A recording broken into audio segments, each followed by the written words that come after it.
वसल्लम ने फरमाया, अबू उमामा रज़ी अल्लाह तआला अन्हु से रिवायत है, सदका, सदका देकर अपने बीमारों का इलाज किया करो। यानी आदमी अगर सदका व खैरात करता है और अपने किसी मरीज की शिफा के लिए करता है तो उम्मीद है कि अल्लाह तबारक व तआला उसके मरीज को शिफा अता करे। अल्लाह के नबी सल्लल्लाहु अलैहि वसल्लम ने इस हदीस मुबारका में सदक़े को दवा करार दिया। इसी तरीके से अल्लाह के नबी सल्लल्लाहु अलैहि वसल्लम ने औरतों की जमाअत को सदका करने का हुक्म दिया। ईदगाह में फरमाया, या माशरन निसाई तसद्दक़न, ऐ औरतों की जमाअत तुम सदका करो। फ़इन्नी उरीतुकुन्ना अक्सर अहलिन नार, क्योंकि मैंने जो देखा है वो ये है कि औरतों की तादाद जहन्नम में बहुत ही ज्यादा है।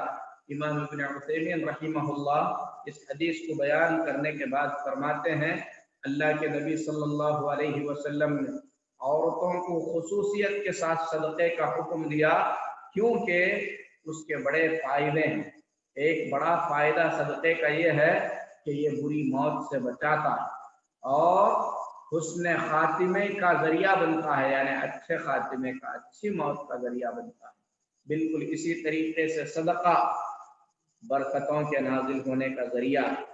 कुरान पाक में अल्लाह का फरमान है, अश्शैतानु यइदुकुमुल फ़क़्र व यअमुरुकुम बिल फ़हशा, शैतान तुम्हें फकीरी से डराता है और तुम्हें बेहयाई का हुक्म देता है। वल्लाहु यइदुकुम मग़फ़िरतम मिन्हु व फ़ज़ला, और अल्लाह तबारक व तआला तुम्हें मग़फ़िरत का वादा करता है और ज्यादा अता करने का वादा करता है।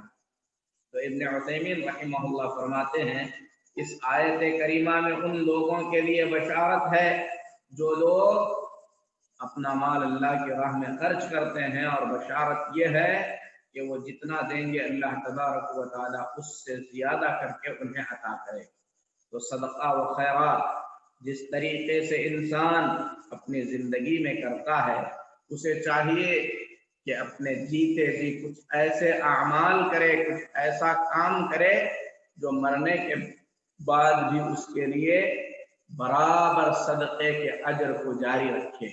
इसीलिए ऐसा सदका जो मरने के बाद भी इंसान का के अजर व सवाब को जारी रखता है, उसे सदक़े जारिया कहते हैं। और सदक़े जारिया ये है कि आदमी अपनी जिंदगी में कोई ऐसा अमल करके जाए, कोई ऐसा काम करके जाए कि मरने के बाद भी वो काम बराबर चलता रहे। अल्लाह के नबी जनाब मुहम्मदुर रसूलुल्लाह सल्लल्लाहु अलैहि वसल्लम ने खुले अल्फाज में फरमाया, इंसान के मरने के बाद उसके नेकियों के लिखने का सिलसिला बंद कर दिया जाता है। कुछ चीज़ें ऐसी हैं जो मरने के बाद भी उसके अज्र व सवाब का जरिया बनती हैं। इल्म नाफ़े है, ऐसा इल्म जो लोगों को फ़ायदा देने वाला है। अगर आदमी मरने के बाद, मरने से पहले कोई ऐसा इल्म छोड़ कर जाए जिससे लोग फ़ायदा उठा रहे हैं, तो आदमी के मरने के बाद भी उसका अज्र व सवाब बराबर जारी रहेगा। इसी तरीके से सदक़े जारिया में से अपने माल को अल्लाह की राह में कुछ इस तरीके से खर्च करना कि मरने के बाद भी उसका असर बाकी रहे, तो अल्लाह रब्बुल आलमीन उसकी बदौलत उसके मरने के बाद भी उसका अज्र उसे बराबर अता करता है। मसलन कोई मस्जिद बना दिया, गरीबों के रहने के लिए किसी जगह का इंतज़ाम किया, कोई वक्फ छोड़ कर मरा, कोई पानी पीने के लिए कुआं छोड़कर आदमी दुनिया से चला गया, कुछ किताबें छोड़कर चला गया। बहरहाल कोई भी ऐसी चीज जो मरने के बाद बाकी रहे और लोग उससे फायदा उठा रहे हों, तो यकीनन आदमी के मौत के बाद भी उसका अज्र व सवाब बराबर बाकी रहेगा। इसीलिए आदमी को चाहिए कि अपनी जिंदगी में इस बात की जरूर कोशिश करे कि मरने से पहले उसका छोटा ही सही कोई ना कोई वक्फ रहे, कोई ऐसी चीज रहे जो उसके मरने के बाद भी लोगों के काम आए। औकाफ बनाए आदमी छोटा ही सही, ताकि मरने के बाद اس کا اجر و ثواب برابر جو ہے چلتا رہے۔ اسی طریقے سے آدمی نے اپنی زندگی میں جو کچھ بھی کمایا ہے وصیت لکھ کر مرے، اور اس بات کو یاد رکھے کہ وصیت آدمی کی ضرور ہونی چاہیے کہ مرنے کے بعد اس کے مال کا ایک حصہ غریبوں میں تقسیم کیا جائے، علم کی نشر و اشاعت کے لیے خرچ کیا جائے، مسلمانوں کی فلاح و بہبودی کے لیے خرچ کیا جائے۔ تو یہ ساری کی ساری چیزیں آدمی کے مرنے کے بعد بھی اس کے اجر و ثواب کا ذریعہ بنیں گی۔ بہرحال صدقہ ایک عظیم عبادت ہے۔